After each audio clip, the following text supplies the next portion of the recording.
It's not only news, it's science breakthroughs. Tomorrow's technologies. Advanced medical techniques. It's a glimpse into the future where we discuss artificial intelligence, earth and energy, enhanced humans, future society, health and medicine, space, robots and machines. Welcome to Science Bytes with Joe and Craig. Today, August 13, 2020, what species cleans themselves before entering their home, which uses chemicals to disinfect, or restricts access to high traffic areas? If you say humans, you're wrong. We are talking about ants. We regard these creatures as a nuisance. Long before social distancing became a household term for us, ants were practicing their own version to ward off disease in their nest. Ants have inhabited the Earth for more than 100 million years and can be found almost anywhere on the planet. Scientific estimates indicate that there are about 20,000 different species of ants. For this reason, ants have been called Earth's most successful species. Just like humans, ants build many different types of homes. Some ants build a simple little mound out of dirt and sand. Other ants use small sticks mixed with earth and sand to make more durable mounds that offer protection from them in the rain. Western harvester ants make a small mound on the top and then they tunnel up to 15 feet straight down to hibernate during the winter. When I was a kid, I had several ant farms, and being the little nerd I was, I also kept a detailed journal of their habits and drew pictures of what I saw. I had discovered ant mounds consist of many chambers connected by tunnels. Science later informed me that the different cavities are for nurseries, food storage, and resting places for the worker ants. As a side note, army ants don't make a home at all, but travel in large groups searching for food. What makes ants so fascinating is their effectiveness to prevent epidemics within their colonies, despite their close living quarters and massive communities. In fact, epidemics and sick colonies are rarely found in the wild.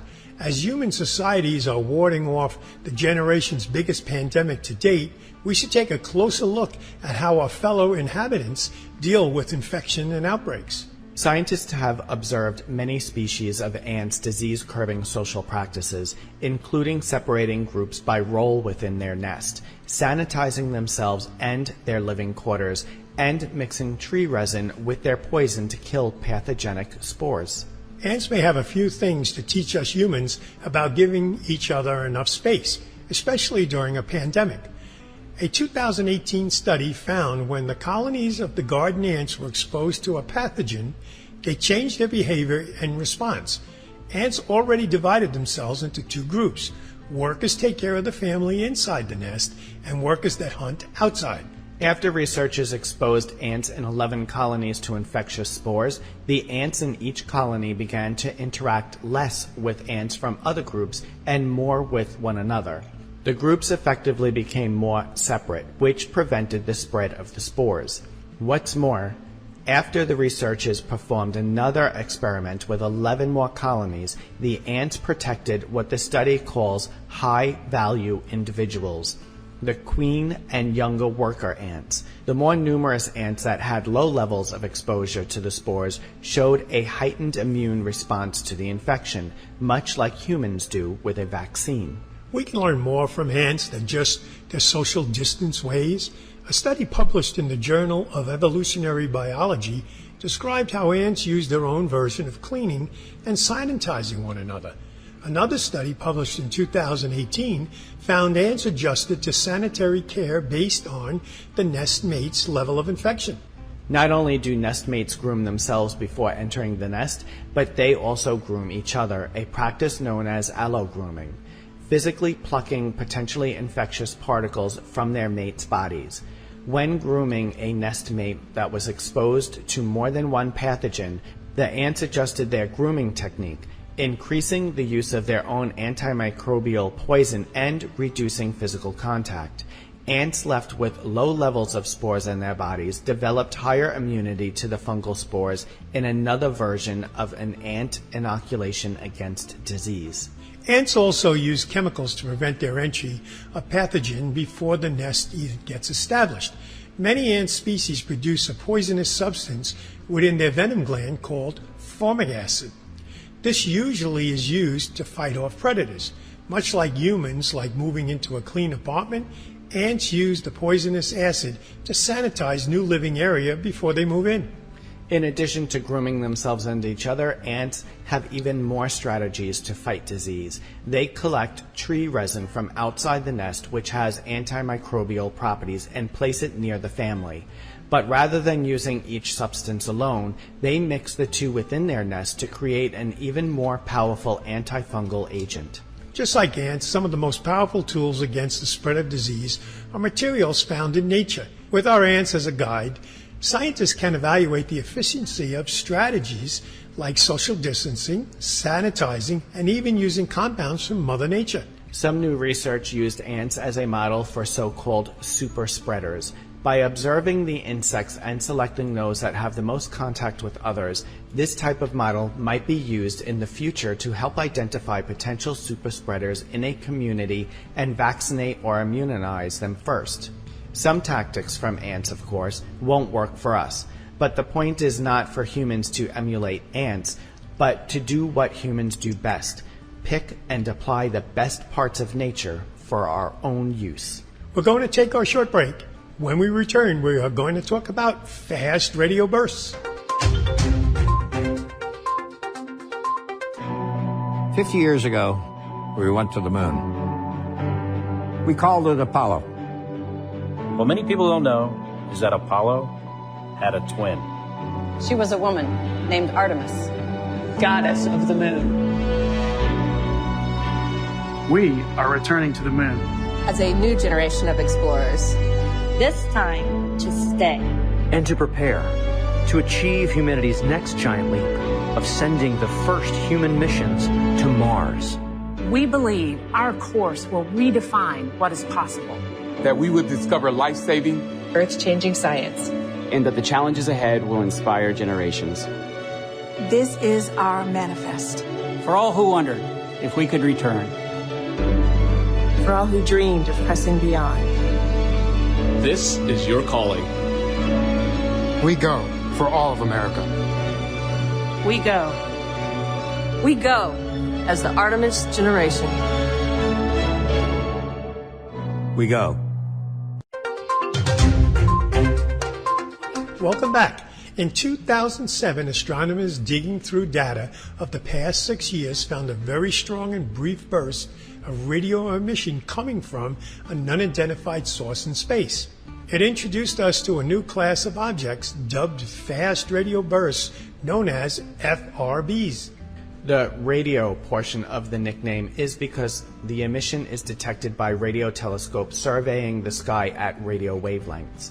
They are called bursts because the signals disappear as quickly as they appear, without warning and, so far, without explanation. Since 2007, astronomers have added 17 more bursts to the list of known FRBs. However, their origins are still a bit of a mystery because of their defining characteristics. The very reasons they are so interesting also makes them challenging to study. Signals such as these have baffled scientists for years and typically originate from beyond the Milky Way. Their origins are unknown. Some think the anogenic waves are the results of the cosmic explosions, while others have controversially suggested these signals are sent by aliens. You know, Joe, that time we heard or listened to the fast radio burst, it did sound like aliens talking, didn't it? I know. That was on our radio show. Yep. It was pretty freaky stuff. It did.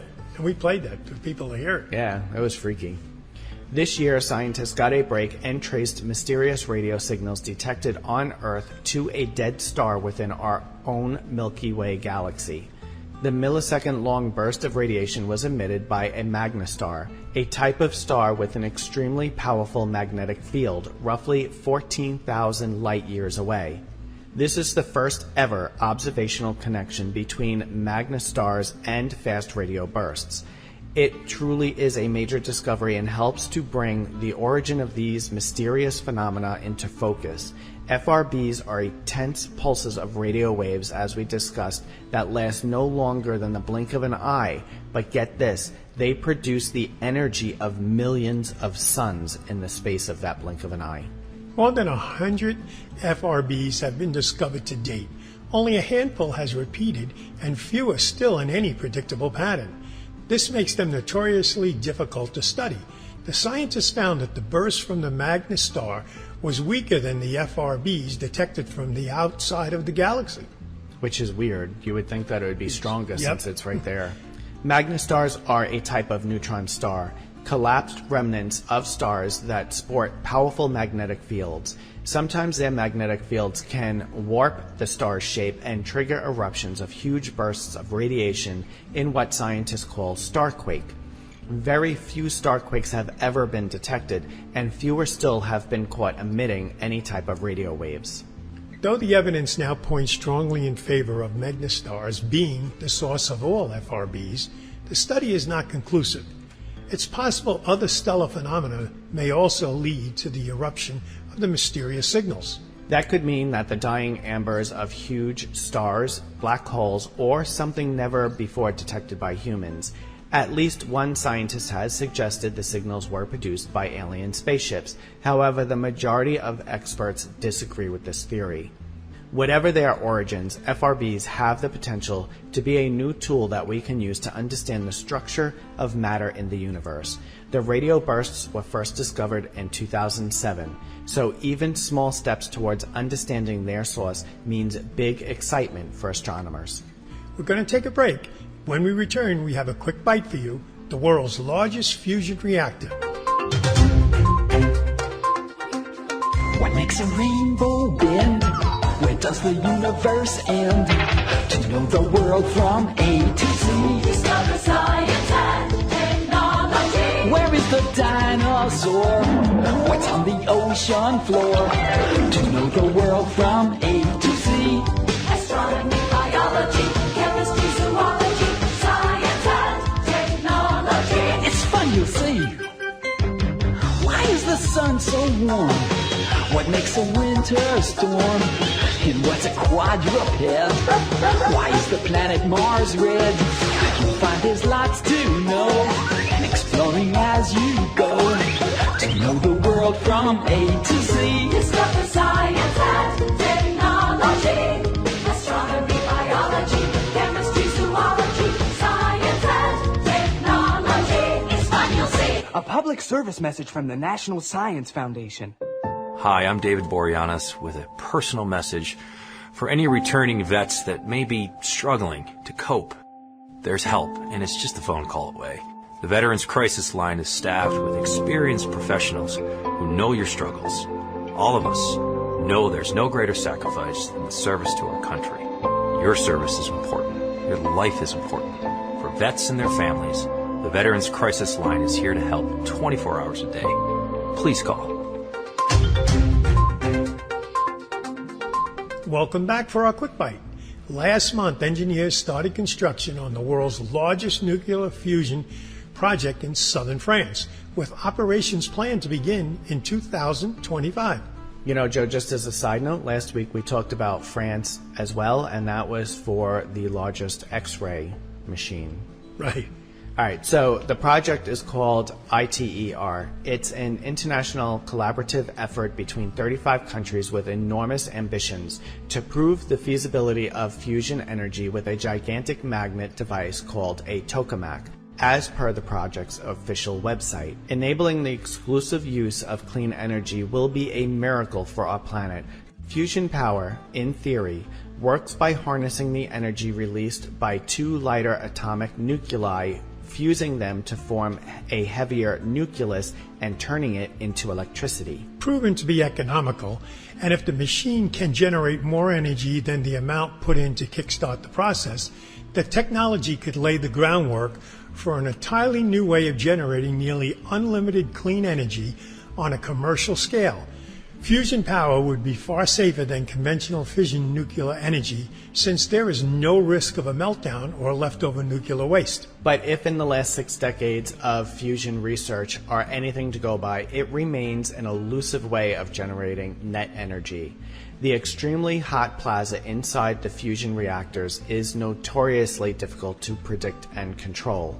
To get an idea of how hot, the plasma would reach 10 times the temperature of the center of our sun. The final reactor will weigh 23,000 tons, including 3,000 tons of superconducting magnets connected to each other by 200 kilometers of superconducting cables, all which have to be kept at cryo-cooled down to negative 269 degrees Celsius. That is cold. Very cold. The team behind the ITER project is optimistic about the test they'll be able to carry out using the massive reactor. By producing self-heating plasma, the team is expecting to generate 10 times the heat than the input amount. In other words, the team wants to generate 500 megawatts, just shy of the output of the smallest active American nuclear power plant from an input of 50 megawatts. ITER may be a massive international effort to make fusion energy a reality, but it's not the only one. A large number of fusion startups in the US and abroad are trying to turn it into a commercially viable source of energy as well. And as a side note, Joe, with heat that much from like the center of the sun, how could that be any better than a meltdown? I know. Unless I'm missing something. That's really hot. Like, what do you do if something happens? That's very hot. That brings us to the close of another show. You can find all our past shows on Apple Podcasts, Google Play, Alexa, Spotify, and many other platforms, or just visit our website at mysciencebytes.com. Joe and I are grateful to you, our listeners, for sharing our podcast with your family and friends. If you're new to our show, please subscribe or follow. It really helps move up our rankings so more people can find us. Thanks again for listening, and we'll see you next week with a brand new show.